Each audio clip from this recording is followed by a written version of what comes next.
সরকার আশ্বাসে চিকিৎসকদের complete shutdown 24 ঘন্টার জন্য স্থগিত। জরুরি সেবাও বন্ধ থাকায় দিনভর দুর্গতির শিকার রোগীরা। যত ষড়যন্ত্রই হোক গণতন্ত্র প্রতিষ্ঠার চ্যালেঞ্জে এগিয়ে যাবে বিএনপি, বলেছেন মির্জা ফখরুল। দলের প্রতিষ্ঠা বার্ষিকীতে জিয়ার মাজারে শ্রদ্ধা। আদালত বললে শেখ হাসিনাকে ফেরত চাওয়া হবে, জানালেন পররাষ্ট্র উপদেষ্টা। ইঙ্গিত দিলেন চুক্তি অনুযায়ী ফেরত দেওয়া উচিত ভারতে। আশুলিয়ায় ভ্যানে জড়ো করা 6 লাশের পরিবারে এখন শুধুই আহাজারি, খোঁজ নিচ্ছে না কেউ, মিলছে না লাশের হদিশ, দেশ জুড়ে নিন্দার ঝড়। দেখছিলেন ক্রাউন সিমেন্ট সংবাদ শিরোনাম, এবার বিস্তারিত। দিনভর রোগীদের চরম ভোগান্তির পর গতকাল বিকেলে কমপ্লিট শাটডাউন কর্মসূচি স্থগিত করেছেন আন্দোলনকারী চিকিৎসকরা। স্বাস্থ্য উপদেষ্টার আশ্বাসে পরে গত রাত 8টার দিকে হাসপাতালে জরুরি সেবা চালু করেন চিকিৎসকরা। তবে বন্ধ রয়েছে আউটডোর ইনডোর সেবা। অবহেলায় রোগীর মৃত্যুর অভিযোগে ঢাকা মেডিকেলে ডাক্তারদের মারধরের প্রতিবাদে চিকিৎসকরা কমপ্লিট শাটডাউনের ঘোষণা দিয়েছিল। রিপোর্ট করছেন SM ফয়েজ। স্বাস্থ্য উপদেষ্টা নুরুজ্জাহান বেগমের আশ্বাসে কর্মবিরতি স্থগিত করে কাজে যোগ দিয়েছেন ঢাকা মেডিকেল কলেজ হাসপাতালের চিকিৎসকেরা। কোনো দিন রাতের পার্থক্য মনের মধ্যে আন্দোলনকারী চিকিৎসকদের সঙ্গে বৈঠক করে হামলাকারীদের গ্রেফতার ও বিচার নিশ্চিত করার আশ্বাস দেন তিনি। তাদের সুরক্ষার জন্য আমাদের যা যা করণীয়, একটা তারা বলেছে তাদের ইমার্জেন্সিতে সুরক্ষা দিতে হবে, সেটা আমরা বলেছি, আমরা সুরক্ষা দিব। বড় বড় হাসপাতালগুলো যেগুলো আছে 8টা হাসপাতাল, সেখানেও আমরা সুরক্ষা দিব। ঢাকায় অলরেডি মেডিকেল হাসপাতাল অলরেডি জোরদার করা হয়েছে, সেখানে বিজেপি দেওয়া হয়েছে, আর্মিরও আছে, পুলিশও আছে। এবং যারা যেই সময় যে দায়িত্ব পালন করার কথা ছিল, যারা এটা পালন করতে পারে নাই, তাদেরকে আমরা জবাবদিহিতার মধ্যে নিয়ে আসব। সিসিটিভির ক্যামেরায় যে ফুটেজগুলো আমরা পাবো, সেগুলো বিশ্লেষণ করে আমরা তাদেরকে ধরব। এ সময় ঢাকা মেডিকেল কলেজ হাসপাতালের পরিচালক জানান, চালু করা হয়েছে জরুরি স্বাস্থ্য সেবা। কমপ্লিট শাটডাউন আর নাই, কমপ্লিট শাটডাউন মানে হচ্ছে জরুরি সেবা সহ সব বন্ধ রাখা। সেটা থেকে ওনারা সরে এসেছেন, ওনারা জরুরি সেবাটা এখনই চালু করছেন। তবে দাবি পূরণ না হওয়া পর্যন্ত কর্মবিরতি অব্যাহত রাখার ঘোষণা দেন চিকিৎসকরা। একজন ডক্টর, একজন সিকিউরিটি ফোর্সের সদস্য, সেটা হয়তোবা আর্মি হতে পারে, সেটা হয়তোবা পুলিশ হতে পারে, 1:1 সিকিউরিটি নিশ্চিত করে ঠিক তখনই যেসব হাসপাতালে এই সিকিউরিটি এনশিওর করা হবে, শুধুমাত্র ইমার্জেন্সি সেবা চালু থাকবে। কোনো ধরনের রুটিন সেবা, আউটডোর সেবা চালু থাকবে না। কর্মসূচি প্রত্যাহার নিয়ে প্রশ্ন করলে সাংবাদিকদের উপর ক্ষেপে যান কিছু চিকিৎসক। রোগী নিহত হয়েছে, ডাক্তাররা মার খেয়েছে, ভাঙচুর হয়েছে, এখানে আমার নিরাপত্তা কোথায়? আমি নিজেকে কি আমি আর এই একই সাথে ঘটনাগুলো দেখেন, সৌরদী হসপিটালে সকালে, মুগ্ধ হসপিটালের বিকালে একই ধরনের নিটরে ঘটনা। সারা বাংলাদেশে এভাবে ইমার্জেন্সিতে আক্রমণ করা হচ্ছে এবং ডাক্তারদের নিরাপত্তা শূন্যের কোঠায়, নেগেটিভ। আপনি আমার জীবনের নিরাপত্তা দিতে পারবেন? তাহলে আমি ইমার্জেন্সি সেবা দেব। বলেন, আপনি বলেন, বাংলাদেশের মানুষ বলুক, বাংলাদেশ সরকার বলুক, আমার জীবনের নিরাপত্তা দিবে, আমি ইমার্জেন্সি সেবা দেব। পরে চিকিৎসকরা নিজেদের মধ্যে আলোচনা করেন, আবারও হাজির হন গণমাধ্যমের সামনে। যারা আমাদের ডাক্তারদের গায়ে হাত তুলেছে, সেই সকল চিহ্নিত অপরাধীকে 24 ঘন্টার মধ্যে আইনের আওতায় আনবেন এবং মিডিয়ার সামনে আনবেন। এর প্রেক্ষিতে আমরা ম্যাডামকে কথা দিয়েছি, আমাদের ডাক্তাররা শুধুমাত্র ইমার্জেন্সি ডিপার্টমেন্ট রান করবে এবং আউটডোর এবং ইনডোর সেবা যেটা, সেটা বন্ধ থাকবে। এই 5টা বাহিনীর সমন্বয়ে আমরা আমাদের চিকিৎসকদের সিকিউরিটি নিশ্চয়তা দিয়েছি এবং আমি এখানে উপস্থিত থেকে সেটা এনশিওর করব এবং আমাদের চিকিৎসকরা চিকিৎসা সেবা শুরু করবেন। এর আগে শনিবার মোটরসাইকেল দুর্ঘটনায় গুরুতর আহত এক শিক্ষার্থী ঢাকা মেডিকেলে চিকিৎসাধীন অবস্থায় মারা যায়। এর জের ধরে হাসপাতালে কর্তব্যরত চিকিৎসকদের মারধর করে দুর্বৃত্তরা। এর রেশ কাটতে না কাটতেই হাসপাতালে চিকিৎসা নিতে আসা আরেক রোগীকে কুপিয়ে হত্যা করে সন্ত্রাসীরা। উত্তেজনা ছড়িয়ে পড়ে গোটা হাসপাতালে। এ সময় হাসপাতালে ভাঙচুর করে দুর্বৃত্তরা। এ সময় সব ধরনের চিকিৎসা সেবা বন্ধ করে দেওয়া হয়। বিপাকে পড়েন হাসপাতালে আসা রোগীরা। কেউ বসে আছে, স্যালাইন দেওয়ার মানুষ পাচ্ছে না। আমি তো উপর থেকে ঘুরে আসলাম, ডাক্তার খুঁজে পাচ্ছে না, ইনজেকশন দিবে। একটা ইনহিউম্যান থিং, কোনো হিউম্যানিটিতে কোনো হসপিটাল কি জরুরি সেবাকে বন্ধ করে দেয় ইমার্জেন্সিতে? আমরা চিকিৎসা করার জন্য আসছি, তাহলে আমাদের চিকিৎসাটা কেন করবে না? ডাক্তারদের সাথে যারা অন্যায় করছে তাদেরকে শাস্তি দিক। আমরা তো ডাক্তারের সাথে কোনো অন্যায় করিনি, করছি। পরিস্থিতি নিয়ন্ত্রণে বেলা 11টায় জরুরি বৈঠকে বসে হাসপাতাল প্রশাসন। হাসপাতালের পরিচারক ও বিভাগীয় প্রধানদের উপস্থিতিতে এই সভায় নিজেদের নিরাপত্তা নিয়ে উদ্বেগ ও ক্ষোভ প্রকাশ করেন চিকিৎসকরা। ইমার্জেন্সিতে জড়ো হয়ে একসাথে এসে আমাদের ডক্টর, আমরা 3 জন ছিলাম, কত দুঃখজনক চিন্তা করেন। 3 জন আমরা ডাক্তার ছিলাম, আমাদের সাথে এইভাবে ওরা নিঃশংসতা দেখায়। চিকিৎসক ও রোগীদের নিরাপত্তায় হাসপাতালগুলোতে সেনা, বিজিবি ও পুলিশ সদস্য মোতায়েন করা হয়েছে। S M Foyez, Bangla vision, Dhaka. BNP মহাসচিব মির্জা ফখরুল ইসলাম আলমগীর বলেছেন, বিএনপির অর্জন নস্যাতের ষড়যন্ত্র চলছে। আওয়ামী লীগ যে জঞ্জাল রেখে গেছে তা সংস্কার করতে হবে। বিচার বিভাগ ও নির্বাচন কমিশন সহ যেসব সাংবিধানিক প্রতিষ্ঠান আওয়ামী লীগ ধ্বংস করেছিল তা সংস্কার করে অন্তর্বর্তীকালীন সরকার সুষ্ঠু নির্বাচনের দিকে এগিয়ে যাবে বলে গতকাল আশাবাদ ব্যক্ত করেন তিনি। রিপোর্ট জাহাঙ্গীর আকন্দের। 1 সেপ্টেম্বর বাংলাদেশ জাতীয়তাবাদী দল বিএনপির ৪৬তম প্রতিষ্ঠা বার্ষিকী। স্বৈরাচার পতনের মধ্য দিয়ে দীর্ঘ প্রায় ১৬ বছর পর এবার বিনা বাধায় নির্বিঘ্নে প্রতিষ্ঠা বার্ষিকী পালন করছে দলটি। এ উপলক্ষে বিএনপির প্রতিষ্ঠাতা শহীদ রাষ্ট্রপতি জিয়াউর রহমানের শেরেবাংলা নগরের মাজারে সকালে ঢল নামে নানা শ্রেণী পেশার মানুষের। দলের স্থায়ী কমিটির সদস্যদের নিয়ে জিয়ার মাজারে শ্রদ্ধা জানায় বিএনপির মহাসচিব মির্জা ফখরুল ইসলাম আলমগীর। এ সময় জিয়াউর রহমানের আত্মার মাগফিরাত এবং দেশ ও জাতির সমৃদ্ধি কামনায় মোনাজাত করা হয়।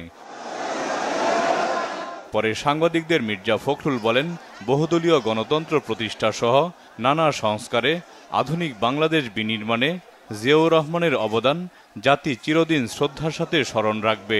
2024 সালে যে স্বাধীনতা আমরা অর্জন করেছি তার জন্য বাংলাদেশ জাতীয়তাবাদী দল দীর্ঘ 15 বছর ধরে সংগ্রাম করছে, লড়াই করছে।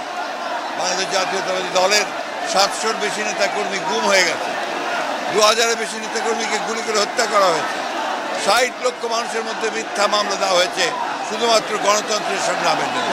আজকে আল্লাহর অশেষ রহমতে ছাত্র জনতার কে সঙ্গে নিয়ে আজকে এই দেশটা আমরা মুক্ত স্বাধীন পরিবেশে পালন করতে পারছি। শপথ দিয়েছি এবং যে কোনো বাধাই আসুক সব চ্যালেঞ্জকে মোকাবেলা করে বাংলাদেশে গণতন্ত্র সুপ্রতিষ্ঠা করা। এরপর শহীদ রাষ্ট্রপতি জিয়াউর রহমানের মাজারে শ্রদ্ধা জানায় বিএনপির বিভিন্ন অঙ্গ ও সহযোগী সংগঠন সহ নানা শ্রেণী পেশার মানুষ। এদিকে দলের প্রতিষ্ঠা বার্ষিকী উপলক্ষে নয়াপল্টনের কেন্দ্রীয় কার্যালয়ে মিলাদ ও দোয়া মাহফিল করে বিএনপি। এতে দলের মহাসচিব মির্জা ফখরুল ইসলাম আলমগীর বলেন, ৪৬ বছর পরও বিএনপি সুসংগঠিত। নতুন বাংলাদেশ গড়ে তুলতে সবাইকে ঐক্যবদ্ধ থাকার আহ্বান জানান তিনি। চক্রান্ত এখন শেষ হয়নি, চক্রান্ত চলছে। বাংলাদেশ জাতীয়তাবাদী দলকে বিভিন্নভাবে আখ্যায়িত করে বাংলাদেশ জাতীয়তাবাদী যে কৃতিত্ব, সেই কৃতিত্বকে নস্যাৎ করার চেষ্টা চলছে। যে জঞ্জাল আওয়ামী লীগ দিয়ে গেছে সেই জঞ্জালগুলোকে কিছুদিন সাফ করতে হবে, সময় লাগবে। আমরা বিশ্বাস করি যে এই সরকার অতি দ্রুত সময়ের মধ্যে তারাই প্রতিষ্ঠানগুলোতে সংস্কার করে জনগণের কাঙ্ক্ষিত যে নির্বাচন, সেই নির্বাচন দিয়ে জনগণের ভোটে নির্বাচিত পার্লামেন্ট ও তার জন্য একটি সরকার গঠন করতে সব রকম ভূমিকা তারা পালন করবেন। আজকের এই অবস্থা অনেকে মনে করেন যে এটা শুধুমাত্র 9 দিনের ফসল। অনেকে বলতে যাচ্ছে যে বিএনপি কোনো অবদানই নাই। আরে ভাই, বিএনপি কি 17টা বছর রাস্তায় প্যারেড করছে খামাখাই? বিএনপির এত নেতা কর্মী খুন হয়েছে, তার হিসাব আছে আমাদের কাছে। আমাদের কোনো অবদান নাই অনেকে বলতে চান, কিন্তু আমরা বলতে চাই এই আন্দোলনে ছাত্র জনতার আন্দোলন, এখানে ছাত্রদের পাশে যেই জনতা ছিল সেই জনতা হলো বিএনপির একটা অংশ, তার সঙ্গে ছিল। বেগম খালেদা জিয়ার রোগ মুক্তি এবং ছাত্র জনতার আন্দোলনের শহীদদের আত্মার মাগফিরাত কামনায় দোয়া ও মোনাজাত করা হয়। জাহাঙ্গীর আকন্দ, বাংলা ভিশন, ঢাকা। অন্তর্বর্তী সরকারের প্রধান উপদেষ্টা ডক্টর মোহাম্মদ ইউনূস রাজধানীর তেজগাঁওয়ে প্রধানমন্ত্রীর কার্যালয়ে গতকাল থেকে অফিস শুরু করেছেন। এখন থেকে এটি প্রধান উপদেষ্টার কার্যালয় হিসেবে ব্যবহৃত হবে। ছাত্র জনতার গণ অভ্যুত্থানের মাধ্যমে গত 5 অগাস্ট শেখ হাসিনা সরকারের পতন ঘটে। এরপর 8 অগাস্ট শান্তিতে নোবেল জয়ী অর্থনীতিবিদ ডক্টর ইউনূসের নেতৃত্বে অন্তর্বর্তী সরকার দায়িত্ব গ্রহণ করে। সে সময় থেকে প্রধান উপদেষ্টা রাষ্ট্রীয় অতিথি ভবন যমুনায় অফিস করেছিলেন। শেখ হাসিনা দেশ ত্যাগের দিন গণভবন সহ সাবেক প্রধানমন্ত্রীর কার্যালয়ে ভাঙচুর হয়। এতে স্থাপনাগুলো কাজের অনুপযোগী হয়ে পড়ে। টানা 15 দিন ব্যাপী সংস্কার কাজ করে প্রস্তুত করা হয়েছে অন্তর্বর্তী সরকারের প্রধান ডক্টর মোহাম্মদ ইউনূসের কার্যালয়। এরই মধ্যে কার্যালয়ের বাইরে ভেতরের নাম ফলক পরিবর্তন করা হয়েছে, বাড়ানো হয়েছে নিরাপত্তা ব্যবস্থা। প্রধান উপদেষ্টা সংশ্লিষ্ট সব কর্মকর্তাদের বসার কক্ষও ঠিকঠাক করা হয়েছে। আদালত চাইলে ভারতে পালিয়ে যাওয়া সাবেক প্রধানমন্ত্রী শেখ হাসিনাকে ফেরত যাওয়া হবে বলে গতকাল জানিয়েছেন পররাষ্ট্র উপদেষ্টা তৌহিদ হোসেন। চুক্তি অনুযায়ী শেখ হাসিনাকে ফেরত দেওয়া উচিত বলে ইঙ্গিত দেন তিনি। জাতিসংঘের সাধারণ অধিবেশনে যোগ দিতে সংক্ষিপ্ত সফরে প্রধান উপদেষ্টা ডক্টর মোহাম্মদ ইউনূস যুক্তরাষ্ট্রে যাবেন বলেও জানান তৌহিদ হোসেন। রিপোর্ট করছেন ইমরুল কায়েস।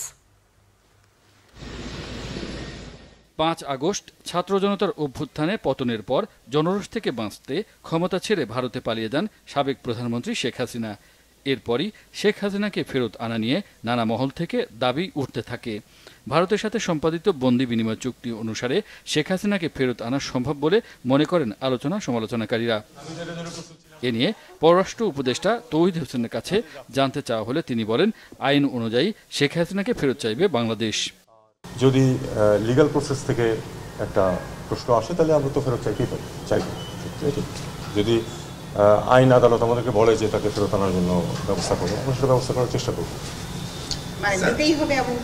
ভারত দেবে কিনা সেটা তাদের ব্যাপার, তাদের সিদ্ধান্ত। সাবেক প্রধানমন্ত্রীর চুক্তি আছে আমাদের,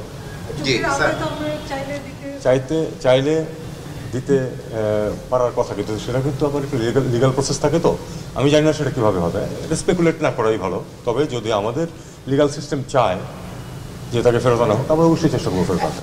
পররাষ্ট্র মন্ত্রণালয়ে সাংবাদিকদের তিনি জানান, এবার জাতিসংঘ অধিবেশনে যোগ দেবেন প্রধান উপদেষ্টা ডক্টর মোহাম্মদ ইউনূস।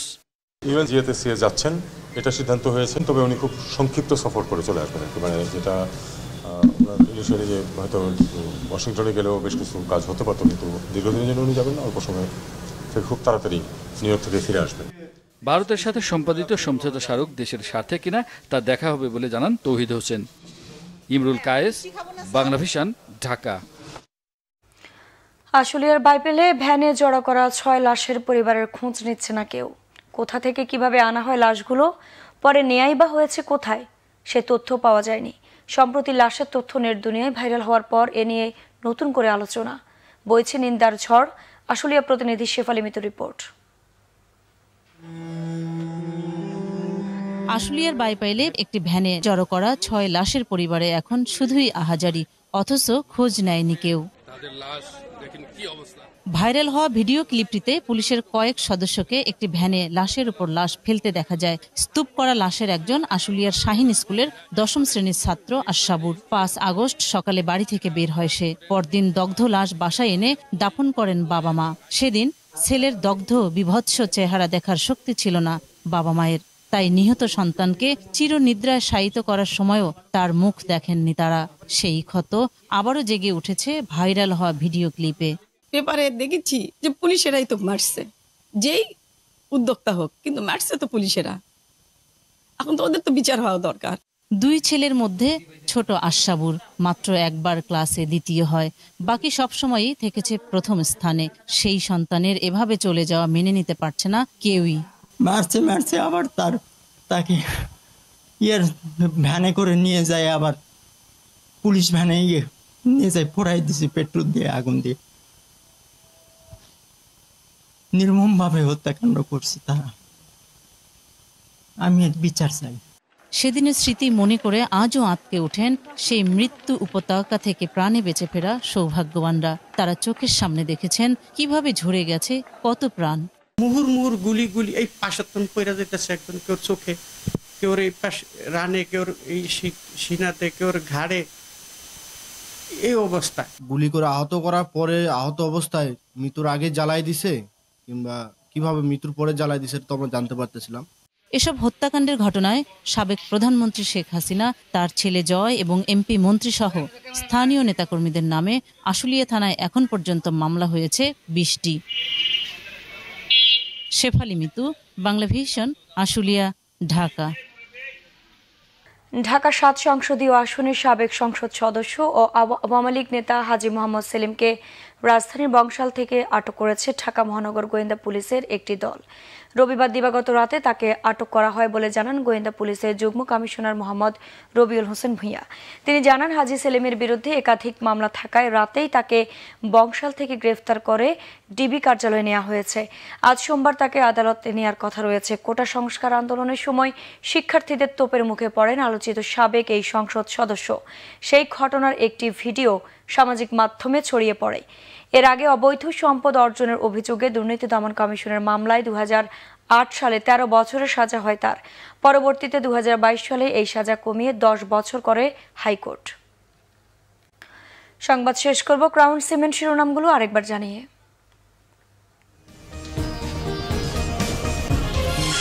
সরকার আশ্বাসে চিকিৎসকদের কমপ্লিট শাটডাউন 24 ঘন্টার জন্য স্থগিত। জরুরি সেবা বন্ধ থাকায় দিনভর দুর্গতির শিকার রোগীরা। যত ষড়যন্ত্রই হোক গণতন্ত্র প্রতিষ্ঠা চ্যালেঞ্জে এগিয়ে যাবে বিএনপি, বলেছেন মির্জা ফখরুল। দলের প্রতিষ্ঠা বার্ষিকীতে জিয়ার মাজারে শ্রদ্ধা। আদালত বললে শেখ হাসিনাকে ফেরত চাওয়া হবে, জানালেন পররাষ্ট্র উপদেষ্টা। ইঙ্গিত দিলেন চুক্তি অনুযায়ী ফেরত দেওয়া উচিত ভারতে। আশুলিয়ায় ভ্যানে জড়ো করা 6 লাশের পরিবারে এখন শুধুই আহাজারি, খোঁজ নিচ্ছে না কেউ, মিলছে না লাশের হদিশ। দেশ জুড়ে নিন্দার ঝড়।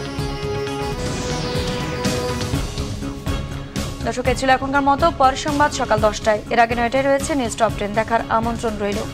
এছাড়া বাংলা ভিশন সংবাদ ও সংবাদ সংশ্লিষ্ট অনুষ্ঠান দেখতে ভিজিট করুন www.bvnews24.com ও facebook.com/banglavishnnews এবং সাবস্ক্রাইব করুন youtube.com/banglavishnnews। ধন্যবাদ।